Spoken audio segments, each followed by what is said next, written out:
반갑습니다. 오늘도 잠언 말씀을 함께 나눌게요. 오늘은 잠언 1장 첫 번째 시간입니다. 잠언 1장 내용을 한 절 들어가기도 하지만 전체적인 우리가 좀 알아야 할 내용들을 먼저 간단하게 소개한 다음에 말씀 나눔을 시작할게요. 1절 말씀을 제가 읽으면 다윗의 아들 이스라엘의 왕 솔로몬의 잠언이라. 이는 지혜와 훈계를 알게 하며 명철의 말씀을 깨닫게 하며 지혜롭게 공의롭게 정의롭게 정직하게 행할 일에 대하여 훈계를 받게 하며 어리석은 자를 슬기롭게 하며 젊은 자에게 지식과 근실함을 주기 위한 것이니 지혜 있는 자는 듣고 학식이 더할 것이요 명철한 자는 지략을 얻을 것이라. 잠언과 비유와 지혜 있는 자의 말과 그 오묘한 말을 깨달으리라. 아멘. 잠언은 가정교육서다라는 제목으로 말씀을 나눌게요. 이 잠언의 말씀은 고대 이스라엘의 가정교육에 중요한 이제 하나의 그 지침서로 사용된 교과서로 추정이 되죠. 잠언은 부모 혹은 지혜자가 자녀들의 삶에서 반드시 알아야 할 진리들을 격언, 이제 훈육, 속담, 금언, 훈계, 가르침 뭐 이런 형태로 남긴 것들을 모아놓은 거죠. 고대 이스라엘 사람들은 이 격언들을 가정과 공동체에서 외우도록 했고 이를 낭독하고 풀어서 가르쳐 주었습니다. 우리도 기억을 더듬어 보면 우리 부모님들이 살아왔을 때 인생에 아주 중요한 아포리즘 같은 것들을 우리한테 이렇게 남겨주시잖아요. 예를 들어 집집마다 가훈도 있었고 또 평소에 부모님이 소중하게 여기는 가치들에 대해서 자녀들에게 이렇게 얘기해 주기를 이제 희망하고 또 그런 얘기를 듣고 우리는 자랐죠. 잠언도 마찬가지라는 거죠. 그런 모든 것들을 모아놓은 책이다. 이렇게 이해하면 조금 이해가 빠르지 않을까 싶습니다. 오늘날 유대인들에게 남아있는 교육 문헌의 가장 중요한 근원이 되는 책이 바로 이 잠언이죠. 유대인의 교육 방법과 교육의 핵심이 여기에 다 들어있다라고 이야기를 합니다. 잠언이 지혜를 설파하는 방식은 철저하게 구술 담론으로 부모에게, 자녀에게 하는 말, 구술로 전해졌다는 거예요. 그리고 그런 것들이 하나 흩어져 있던 것들을 다 모아서 이제 하나로 모아놓은 것이 지금의 우리가 접하고 있는 잠언이라는 거죠. 이 속에는 솔로몬 왕이 한 말도 있고 아굴이 한 말도 있고 루무엘 왕의 기록도 있고 그 외에도 또 출처를 알 수 없지만 다양한 내용의 이제 아포리즘들이 모아져서 하나의 잠언을 이렇게 형성을 한 거예요. 그래서 예를 들어 1장부터 9장까지는 솔로몬의 잠언, 훈계를 모은 거고 그리고 22장부터 24장까지는 현자들의 경환이고 또 다시 25장부터 29장까지는 솔로몬의 잠언이고 30장은 아굴의 잠언, 31장은 루무엘의 잠언, 마지막 31장 후반절은 현숙한 여인에 대한 칭송이 이제 기록되면서 잠언 전체가 마무리되죠. 그래서 옛날에 잠언을 여러분 보통 32장까지 있으니까 어떤 식으로 사람들한테 제가 제안을 한 적이 있냐면 하루에 한 장씩만 그냥 다른 거 말고 오늘이 예를 들어서 8일이잖아요. 그럼 8장을 여러분들이 하루 한번 읽고 그 8장 가운데서 내 마음속에 도전이 되는 구절을 가지고 한번 하루를 좀 사람으로 훈련을 하면 어떨까. 이런 제안을 제가 드렸던 기억이 있어요. 물론 뭐 30일도 있고 29일도 있는데 그래도 전체를 놓고 볼 때 한 31일이라고 한 달을 가정해 보면 그런 식으로 한 장 한 장 읽다 보면 1년이 지나면 한 10번 이상씩은 우리가 잠언 말씀을 다 읽게 되지 않을까 그런 생각을 해본 거죠. 우리가 잠언에 들어갈 때 이제 먼저 중요하게 이제 이해해야 할 몇 가지가 있는데 이 잠언이 결코 쉬운 책이 아니라는 겁니다. 첫째는 오랫동안 신학자들이 이 잠언 해석을 대단히 어려워했어요. 그리고 어떻게 해석해야 할지 더욱이 잠언 가지고 설교하는 분들은 많지가 않죠. 왜 이렇게 이 해석이 쉽지가 않았느냐. 이게 잘못하면 그냥 도덕과 윤리적인 가르침에 머무를 수 있는 이런 어떤 어려움이 사실은 있거든요. 그러니까 도덕적으로, 윤리적으로 이 잠언의 말씀을 받아들인다라는 거예요. 근데 정말 중요한 건 뭐냐면 이 잠언을 통해서 하나님이 우리에게 전하려고 하는 메시지가 분명히 있는데 이것이 그 중심 주제를 잘 이해하지 못하고 배경을 이해하지 못하고 잠언을 말씀을 우리가 묵상할 경우에는 그냥 도덕적인 이야기, 윤리적인 이야기로 흘러가게 되어 있다는 거예요. 그래서 잠언을 왜 이제 말씀 사역자들이 이제 전달하기가 쉽지가 않았느냐 그 이유를 추적해 보면 바로 이제 이 잠언 전체가 가지고 있는 내적인 구조에 대한 이해가 되어 있지 않기 때문에 그래서 어떻게 설교를 해야 할지 감을 못 잡는 거죠. 그럼 우리는 어떻게 감을 잡아야 되느냐? 중요한 게 뭐냐?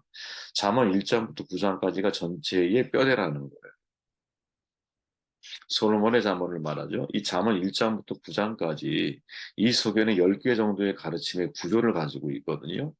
이 가르침의 구조를 뼈대로 해서 남은 10장부터 29장의 내용을 이 베이스를 가지고 말씀을 이제 이해하고 받아들여야 된다는 거죠. 그래서 제가 가장 초점을 맞추는 것 중에 하나는 이 1장부터 9장까지의 내용을 우리가 어떻게 잘 뼈대를 잡을까? 10가지 핵심적인 구조가 뭘까?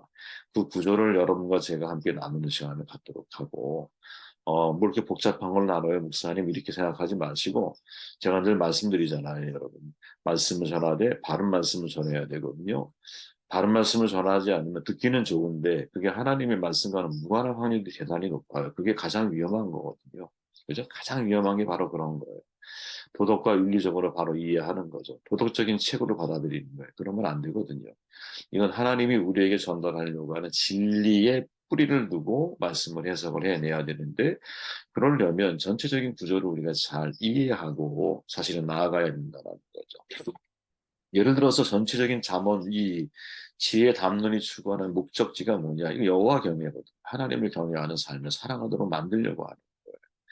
다 사실은 여기에 초점이 맞춰져 있어요. 그렇게 예를 들어서 12장 24절 같은 경우 부지런한 자의 손은 사람을 다스리게 되어도 게으른 자는 부름을 받는다. 이걸 단순하게 문자적으로 해석을 해보면 너 부지런하게 살아야 돼. 이렇게 결론을 내리기가 쉽잖아.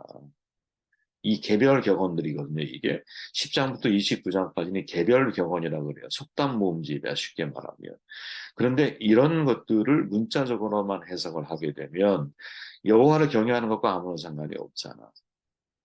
그렇게 이 개별 경험은 반드시 어떻게 1장부터 9장 사이에서 도출된 그 속에 있는 가르침의 구조 속에서 재해석되어져야 된다. 즉 여호와를 경외하심으로 연결지어져서 왜 부지런한 자의 손 이게 뭘 의미하는 걸까? 이게 쉽게 예를 들어 뭐 제가 그냥 있는 그대로 제가 한번 표현을 해보면 하나님을 경외하는 일에 부지런한 손을 가져야 된다는 거죠. 여호와 경외와 연관을 짓는다면 그냥 부지런하게 살라 이게 아니라 세상 사람들 여러분 얼마나 부지런하게 살아요. 돈 버는데 부지런한 거 아니야. 그런데 잠언이 우리에게 말하는 것은 하나님을 경외하는 데 이런 부지런함이 있느냐. 이 메시지를 우리에게 전달하고 있는 거라니까요. 이게 첫 번째 중요하게 이해해야 할 거고 둘째는 뭐냐. 이 잠언은 신명기, 예레미야, 에스라, 느헤미야 같은 지혜 문헌 이 문헌들과 대조 속에서 이해되어져야 된다라는 거예요. 그러니까 동떨어진 얘기가 아니라는 거예요. 이 앞서 나왔던 그 이야기의 흐름들이 있잖아요. 신명기 사관부터 해서 예레미야는 우리가 다루지 않았지만 에스라, 느헤미야 이런 지혜 문헌의 장르와 서로 비교 대조하면서 이 말씀을 해석해 가는 것이 대단히 중요하다는 거죠. 왜? 잠언의 내용 자체가 그런 신학적인 흐름을 관통하고 있기 때문에 그런 거예요. 전체적인 내용이. 이게 신학자들이 이제 이야기하는 중요한 포인트인 거예요. 그죠? 그렇게 이 두 가지 생각을 가지고 우리가 잠언을 지금부터 하나씩 묵상을 해 가다 보면 물론 어려운 구절도 있을 거예요. 하지만 그래도 잠언을 통해 이제 하나님께서 우리에게 전달하려고 하는 메시지에 우리가 근접해 가지 않을까. 다시 한번 말씀드리지만 잠언은 절대로 도덕과 윤리적으로만 해석할 말씀이 아니라는 거예요.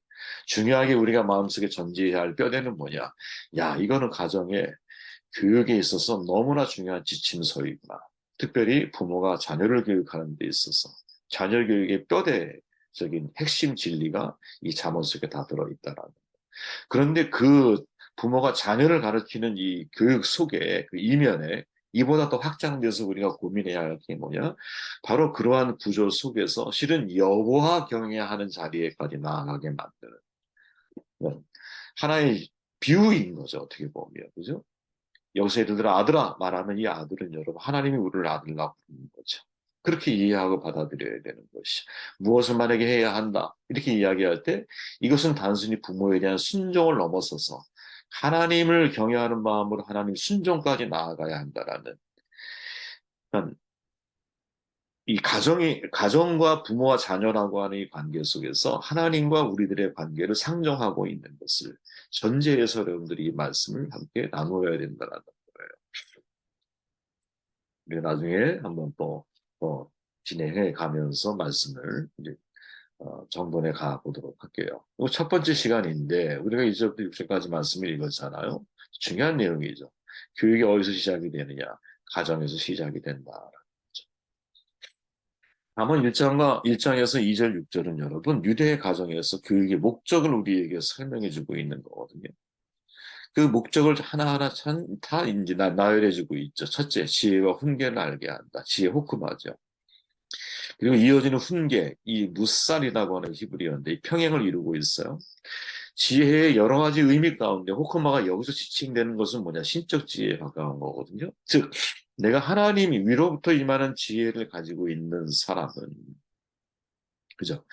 아니, 위로부터 임하는 지혜를 갖는 사람을 어떻게 우리의 가정에서부터 그러한 교육을 우리의 자녀들에게 주어야 한다는 것. 신적 지혜라고 하는 것은 뭐 신비로운 이야기라고 여러분들 이해할 것이 아니라 신약적 표현에 보면 위로부터 임하는 지혜라는 게 있잖아. 다시 말하면 우리의 자녀들이 그죠? 하나님에 대한 지식을 알아가게 만드는 것이 진짜 지혜이지. 이게 참 부모에게 있어서 이제 영원히 사실은 고민해야 할, 살아있는 동안 내내 고민해야 할 중요한 과제가 아닐까. 그 지혜와 부모의 말과 계명을 동등한 것으로 취급을 하고 있거든요, 잠언은. 신적인 말을 전달한 대리자가 누구냐? 그게 부모라는 거야. 그게 부모라는 거야. 그래서 지혜에 이르기 위해서는 부모의 말을 들어야 돼. 잠언이 말하고 있는 매우 중요한 뼈대거든요. 그래서 부모는 여러분, 눈에 보이는 하나님이라고 이해를 하고 인정하고 받아들이는 용기가 필요한 거예요. 하나님 우리 눈에 보이지 않죠. 근데 하나님 우리가 아버 아버지라고 불러요? 그럼 눈에 보이는 하나님이 누구냐? 우리의 부모님인 거지. 그러니까 눈에 보이는 하나님인 부모에게 잘못하면서 눈에 보이는 하나님을 내가 잘 섬기고 경외할 수 있느냐? 어불성설이죠. 그 사람이 눈에 보이는 부모한테 대하는 태도와 눈에 보이는 부모를 섬기는 모습을 보면 사실은 눈에 보이지 않는 하나님에 대한 그 사람의 신앙의 태도를 우리는 확인할 수 있어요. 그래서 믿음이 있다고 말하면서 여러분, 눈에 보이는 부모의 말을 하나님의 말씀을 대하듯이 무게감을 갖고 내가 대하지 않는다면 우리는 아무리 신앙이 훌륭한 그런 척은 할 수 있을지 모르지만 잠언의 지혜를 놓고 미루어서 우리가 우리 자신을 돌아볼 때는 그 거짓말인 거죠. 그죠? 부모는 훈계, 잘못을 바로잡는 일을 해줘야 되는 거예요. 둘째, 명철의 말씀을 깨닫게 한다. 훈계를 통해 자녀들의 명철의 말씀을 깨닫게 하는 일, 이 부모에게 주어져 있는 책임 가운데 하나인 거죠. 셋째, 지혜롭게, 공의롭게, 정의롭게, 정직하게 행할 일에 대한 훈계가 나오이죠. 그죠? 어떻게 하면 삶 속에서 날마다 성찰하며 신중한 태도로 겸손하게 살 수 있을까? 이런 고민을 가지고 아이들을 가르치라는 거죠. 그리고 이런 일을 부모가 훈계하는 것이 잠언이 지금 이 가정교육선을 시작하는 첫 번째 그 서두에서 강조하고 있는 거예요. 그 믿음, 가정에서 부모가 우리의 자녀들을 키워나가는 것이 이게 1순위에 사실은 매우 중요한 이 교훈이라는 거죠. 그렇게 넷째, 다섯째, 여섯째 내용이 쭉 나오는 거야. 그래서 여러분, 사실은 2절부터 6절까지의 메시지가 우리에게 전하고 있는 중요한 교훈 한 가지가 있죠. 이게 지향점이 있어. 그 뭐냐? 신앙교육은 여러분, 가정에서부터 시작이 되어야 한다는 거죠.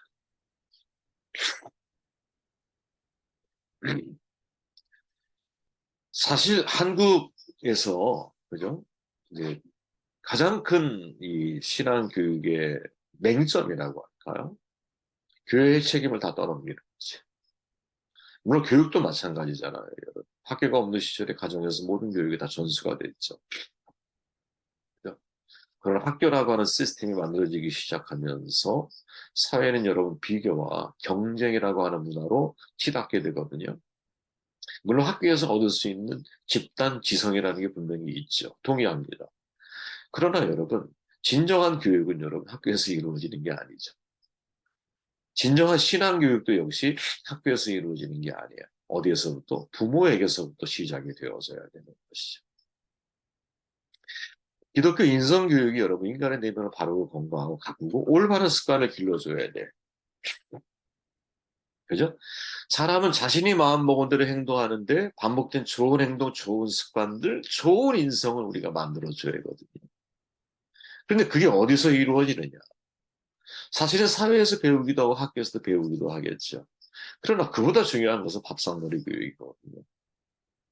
너무나 많은 이 시대에 아픔이 있다면 부모들이 바쁘다 보니까 직장에 얽매이고 시간에 막 쫓기다 보니까 아이들을 다 사회에 내몰리는 거죠.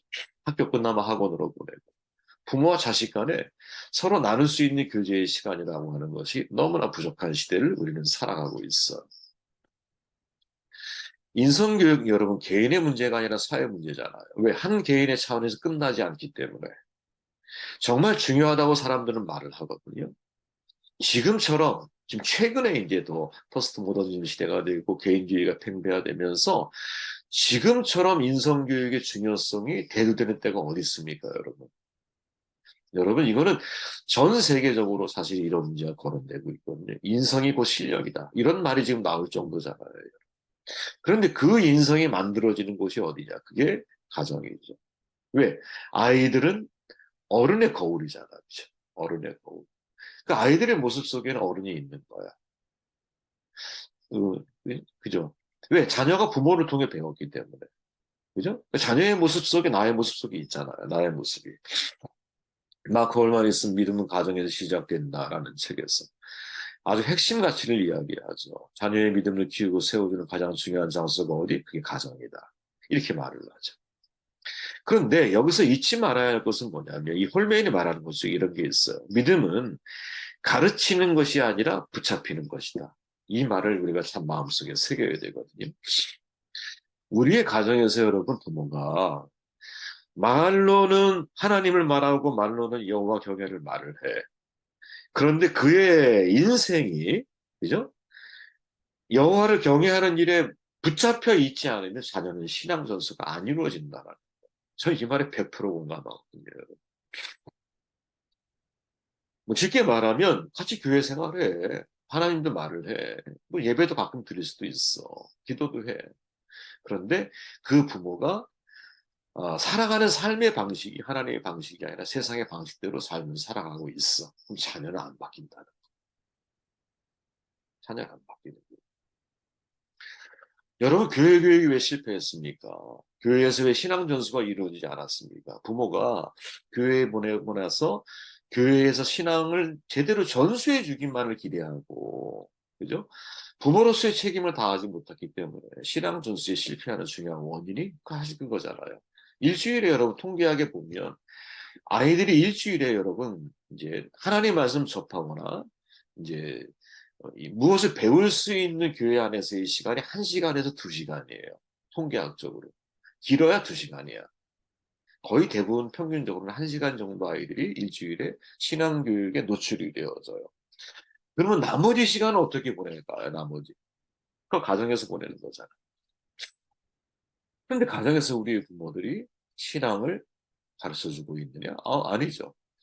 신앙을 가르치는 것이 아니라 어떻게? 내가 붙잡혀서 살아야 되는 거거든요.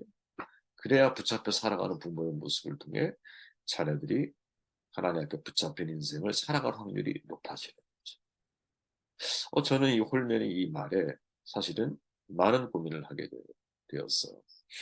음, 믿음은 가르치는 게 아니라 붙잡히는 것이구나. 믿음은 가정의 시작이 되었는데 어떻게 우리가 자녀들에게 믿음을 전수하고 올바른 하나님 안에서의 인성과 올바른 하나님을 경외하는 어떤 삶의 어떤 습관을 훈련시켜 줄 수 있을까? 우리가 붙잡혀 살아야 되는 거지. 우리가 붙잡혀. 이 은혜가 저와 여러분과 함께 있기를